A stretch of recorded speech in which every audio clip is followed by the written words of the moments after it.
மேசையை ஆயத்தப்படுத்து. Okay, table. Table என்னத்தை காண்பிக்கிறது? நான் சகோதரருக்கு சொன்னேன் டேபிள் ஒன்று வேணும் அப்படி. ஓகே, இது டேபிள் கவர் பண்ண முடியுமா? கவனிங்க, டேபிள் மேசை எதெல்லாம் காண்பிக்கிறது என்று நீங்க பார்த்துருந்தா தான் முடியும், உங்களுக்கு புரியும். கவனமா பாருங்க. இந்த டேபிள் ஏன் கொண்டு வந்தா நீங்க மறக்கவே கூடாது. இந்த சீசன், இந்த காலத்தில் கர்த்தர் உங்களுக்கு ஒரு பந்தியை, ஒரு மேசையை ஆயத்தப்படுத்த போகிறார். இந்த மாசம் எழுதி வைத்துக் கொள்ளுங்க. இந்த வருகிற நாட்கள்ல கர்த்தர் உங்க சத்துருக்களுக்கு முன்பதாக உங்களை நிந்தித்த, உங்களை அவமானப்படுத்தின, உங்களை வெட்கப்படுத்தின, உங்களை குறித்து வெட்கமா பாடின சத்துருக்களுக்கு முன்பதாக கர்த்தர் ஒரு பந்தியை ஆயத்தப்படுத்த போகிறார், மேசையை ஆயத்தப்படுத்த போகிறார். இந்த மேசை இதை குறித்து காண்பிக்கிறது. ஒன்றாவதாக இந்த மேசை நம்முடைய வெட்கத்தை நீக்குகிற காரியத்தை காண்பிக்கிறது. வாசிப்போமா? 2 சாமுவேல் 9ஆம் அதிகாரம் 1ஆவது வசனம். தாவீது பாருங்க, இதெல்லாம் பாடுறதுக்கு முன்பதாகவே அவர் சில அனுபவத்துக்குள்ளாக கடந்து போகிறார். 9ஆம் அதிகாரம் 1ஆவது வசனம். அப்பொழுது யோனத்தான் நிமித்தம் என்னால் தயவு பெறத்தக்கவன் எவனாவது சவுலின் வீட்டாரில் இன்னும் மீதியா இருக்கிறவன் உண்டா என்று தாவீது கேட்டான். அப்பொழுது சவுலின் வீட்டு வேலைக்காரனாகிய சீபா என்னும் பெயர் உள்ளவனை தாவீதிடத்தில் அழைத்து வந்தார்கள். ராஜா அவனை பார்த்து, நீதானா சீபா என்று கேட்டான். கவனிங்களா, தாவீது ராஜாவாய் பிறப்பாடு அவர் சில காரியத்தை நினைக்கிறார். நிறைய பேர் தாவீது ராஜா குறித்து, அவருடைய சரித்திரத்தை குறித்து நன்றாக தெரிந்திருக்கு. தாவீது பல சத்துருக்கள். அதுல ஒரு சத்துரு சொந்த மாமனார் சவுல். சவுலுடைய வீட்டிற்கு தாவீது வீட்டுக்கு எப்பவுமே சண்டை. வேணுமானால் நீங்க 2 சாமுவேல் 3ஆம் அதிகாரம் 1ஆவது வசனம் வாசிங்க. 2 சாமுவேல் 3ஆம் அதிகாரம் 1ஆவது வசனம். சவுலின் குடும்பத்துக்கும் சவுலின் குடும்பத்திற்கும் தாவீதின் குடும்பத்திற்கும் நெடுநாள் யுத்தம் நடந்தது. எவ்வளவு நாள்? நெடுநாள் எவ்வளவு நாள்? ஒரு நாளா? ஒரு வாரமா? 10 நாளா? சொல்லுங்க, எவ்வளவு நாள்? நெடுநாள், அநேக நாட்கள் யுத்தம் நடந்து கொண்டிருந்ததா? என்னது? ஒரே தேசத்தில் தான், ஒரே இடத்தில் தான், ஒரே ஆலயத்துக்கு தான் போறாங்க. அநேக இடத்துல 2 குடும்பத்தில் யுத்தம் நடக்கிறது. ஆனால் தாவீதுக்கும் யோனத்தானுக்கும் ஒரு உடன்படி. இந்த பகல் யோனத்தான் நிமித்தமாக தாவீது சொல்லுகிறார், சவுலுடைய குடும்பத்தில் யாருக்காவது நான் தயவு காண்பிக்கணும், நான் இருக்கிறேன். இந்த பகலும் தாவீதல்ல, தாவீதின் குமாரன் இயேசு இந்த மத்தியில் உங்களுக்கு தயவு காண்பிக்க அவர் ஆசைப்படுகிறார். இந்த மத்தியில் தேவனுடைய தயவு உங்கள் வாழ்க்கையில் வரும்போது உங்களுக்கு ஸ்தோத்திர கர்த்தர் குப்பையிலிருந்து அரசர்கள் மத்தியில் அமரப்பட கர்த்தர் சிலருக்கு தயவு காண்பிக்க தேவன் இந்த மக்கள் உதவி செய்யட்டும். ஹல்லேலூயா. கவனிங்க, தாவீது சொல்லுகிறார், யோனத்தான் நிமித்தமா யாராவது இருக்காங்களா சவுலுடைய வீட்டில்? அப்பொழுது ஸ்தோத்திரம் சீபாவை கொண்டு வருகிறாங்க. சீபா கொண்டு வரும்போது ஒருத்தர் இருக்கிறாங்க. 6ஆவது வசனம் 7ஆவது வசனம் நீங்க வாசித்தால் உங்களுக்கு தெரியும் யார் இருந்தாங்க. சவுலின் குமாரனாகிய யோனத்தானின் மகன், சவுலின் குமாரனாக இருக்கிற யோனத்தானுடைய மகன் மெபிபோசேத் தாவீதிடத்தில் வந்தபோது முகங்குப்புற விழுந்து. கவனிங்களா, மெபிபோசேத் என்று சொல்லப்படுகிறதான ஒரு மகன், யோனத்தானுக்கு இருந்த ஒரு மகன், அவனை கொண்டு வந்தார்கள். மெபிபோசேத் பெரிய பேரா இருக்கு, அது ஷார்ட்டா நான் கூப்பிடுறேன் மெஃபி. எல்லாரும் சொல்லுங்க மெஃபி. ஜோரா சொல்லுங்களா, கேட்கலையே? மெஃபி. நான் ஷார்ட் ஃபார்ம்ல கூப்பிடுறேன் மெபிபோசேத். கொஞ்சம் பேர் சொல்ல கஷ்டமா இருக்கு இல்லைங்களா? ஹலோ, சோ மெஃபி என்று சொல்லுங்க. எல்லாரும் மெஃபின்னு சொல்லுங்க. மெஃபி. மெஸ்ஸி இல்ல, மெஸ்ஸி இல்ல, மெஃபி. மெஃபி. ஆல்ரெடி இப்பதான் எல்லாருடைய பல்லு தெரியுது நல்லா. மெஃபி என்று சொல்லப்படுகிறதான இந்த யோனத்தானுடைய மகன், அவன் என்ன சொல்லுகிறான் தெரியுமா? நான் சட்ட நாய் போல இருக்கிறேன். அவனை சரித்திரம் தெரியுமா? 4ஆம் அதிகாரம் வாசிங்க, 5ஆவது வசனம். If I'm not wrong, 2 Samuel 4ஆம் அதிகாரம்.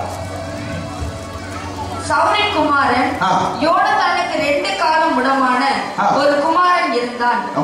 சவுலும் யோனத்தானும் மடிந்த செய்தி இஸ்ரேலிலிருந்து வருகிற போது அவன் 5 வயதுள்ளவனாய் இருந்தான். 5 வயதுள்ளவனாய் இருந்தான். அப்பொழுது அவனுடைய தாதி அவனை எடுத்துக்கொண்டு ஓடி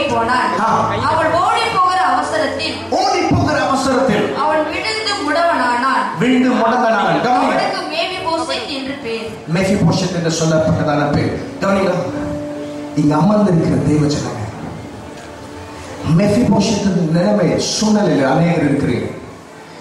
மெஃபிபோஷேத் 5 வயது இருக்கும்போது அவனை பார்க்க, அவனை ஸ்தோத்திரம், அந்த குழந்தை பார்த்துக்கொள்ள ஒரு நர்ஸ் இருந்தாங்க.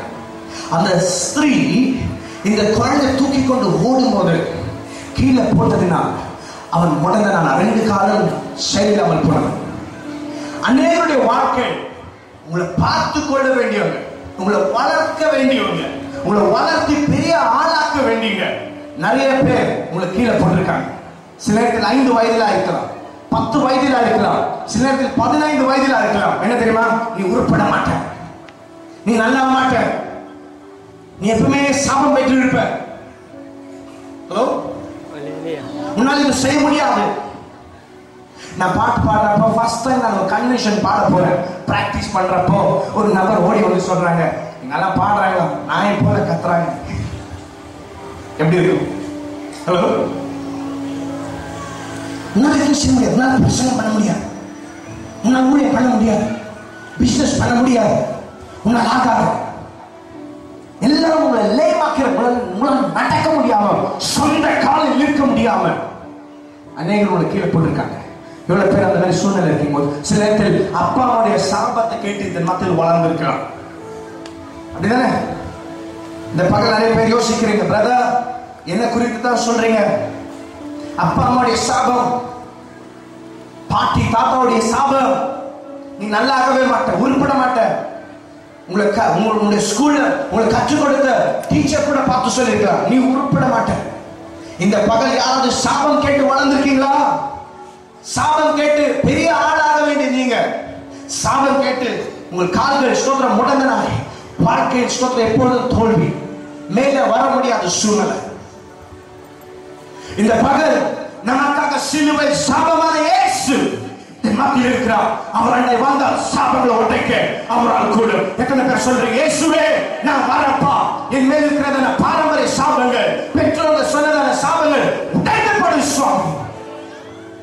நீங்க ஜெபிக்கிறத சாபங்கள் உடைந்து போகும். கேரளா பகுதியில் ட்ரிவாண்ட்ரம் என்று சொல்லப்படுகிற ஒரு பகுதியில் 2 கால்களும் இல்லாத ஒரு சகோதரி, ஒரு குழந்தை ஸ்கூல்ல படித்துக் கொண்டிருந்தார். 10ஆம் கிளாஸ் படிக்கிறப்போ எல்லாரும் ஸ்தோத்திரம், எல்லா இடத்திலும் டீச்சர் பார்த்து கேட்டாங்க, நீ நான் போற. ஒருத்தர் சொன்ன, நான் இன்ஜினியரா போறேன். இன்னொருத்தர் பார்த்து டீச்சர் கேட்டேன், நீ நான் போறேன், நான் டாக்டரா போறேன். இன்னொருத்தர் பார்த்து சொன்னாங்க, நீ நான் போறேன், நான் லாயரா போறேன். இன்னொருத்தர் பார்த்து சொல்ல கேட்டாங்க, நீ நான் போறப்பா, நான் பெரிய ஸ்தோத்திர விஞ்ஞானியா போறேன். அப்படி எல்லாம் கேட்டு வரும்போது இந்த 2 கால் இல்லாத ஒரு மகளை பார்த்து இந்த ஸ்தோத்திரம் டீச்சர் கேட்டாங்க, அம்மா நீ நான் போற. ஓ, அங்க இருக்கிற எல்லா ஸ்டூடெண்ட்ஸும், அந்த என்ன சொல்வாங்க ஸ்டூடெண்ட்ஸ்க்கு, மாணவர்கள் எல்லாம் பார்த்து சிரித்தாங்க. இப்போவும் நொண்டி, வருகிற நாட்கள் நொண்டியத்தான் இருப்பான். அந்த மகள் உடைந்து போனான், உடைந்து போனான். நேரத்தை என்னுடைய வாழ்க்கையோட முடிந்து விடுமா. ஒரு நாள் பிஜி வர்கீஸ் என்று சொல்லப்படுகிற ஊழியக்காரர் அந்த போலியோ ஹோம்ல வந்து ஸ்தோத்திரம் இப்படியா பிரசங்கம் பண்ணுவதற்கு முன்பதாக இந்த சகோதரி வீட்டு பகுதியில் யாரோ ஒரு நாள் இப்படியா ஒரு கூட்டத்தை இப்படியா கிறிஸ்தவர்கள் ஆயத்தப்படுத்தின போது அந்த கூட்டத்தில் ஒரு ஊழியக்காரர் சொன்னார்களா, இயேசு அண்டை வா, உன்னுடைய வாழ்க்கை இயேசு மாற்றுவா, உன்னுடைய வாழ்க்கை எப்படியா இருந்தாலும் நல்ல ஒரு ஃபியூச்சர், எதிர்காலம் இயேசு வைத்திருக்கிறார். இந்த சகோதரி வீட்டிலிருந்து அழுது கொண்டிருக்கிற நேரத்தில் கேட்டால், இயேசுடைய வாழ்க்கை மாற்ற முடியுமா? இயேசுடைய வாழ்க்கை ஸ்தோத்திரம் ஆசீர்வதிக்க முடியுமா? நல்ல ஒரு எதிர்காலம் இந்த நொண்டிக்கு உண்டாகுமா என்று கேள்வி கேட்டுக் கொண்டிருக்கும் போது சொல்லலாம், இன்றைக்கு நீ ஜெபித்தா இயேசு வாழ்க்கை மாற்றுவார். அன்றைக்கு இயேசு ஏற்றுக்கொண்டார், அன்றைக்கு அந்த மகள் இயேசு ஏற்றுக்கொண்டார். அதே நாள் ஸ்தோத்திரம் அவருடைய வாழ்க்கை ஸ்தோத்திரம் ஆறுதலும் ஒரு சமாதானம் பெற்றார். வருகிற நாட்கள்ல அவள் சொல்ற கம்ப்யூட்டர் சயின்ஸ் படித்து வீட்டில் இருக்கும் போது ஒரு நாள் அவளை சந்தித்து ஒரு வேலை தேடி வருது. என்ன தெரியுமா?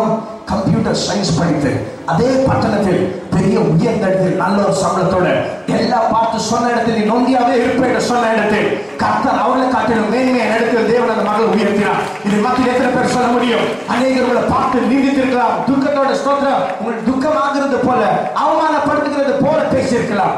இன்றைக்கு இயேசு உங்கள் வாழ்க்கையில் இருக்கிற சாபத்தை மாற்றுவார். Are you listening to me? மெஃபிபோஷேத் 5 ஆண்டுகள் 5 வருடமா இருக்கிற போது யாரோ கீழே போட்டாங்க.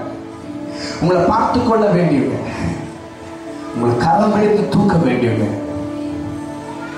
கீழே போட்டதில்லை.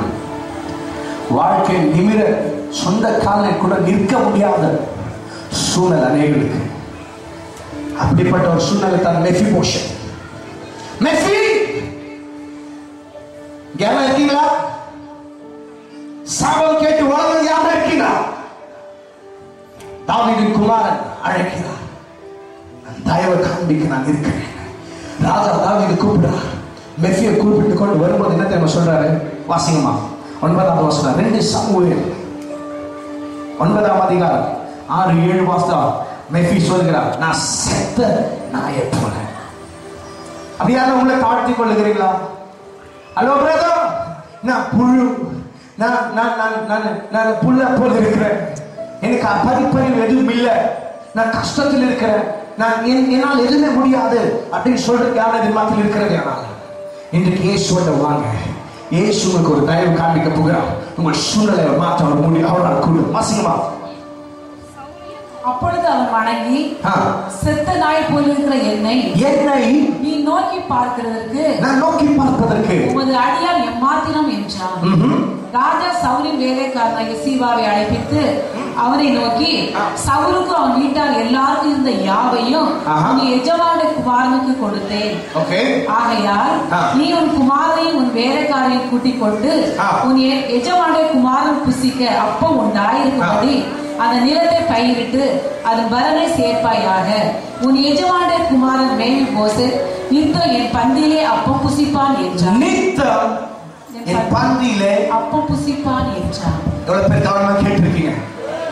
இந்த பகல் சத்துருக்கு முன்பதாக ஒரு பந்தியை கர்த்தர் ஆயத்தப்படுத்த போகிறார். அதான் வாசித்தோம்.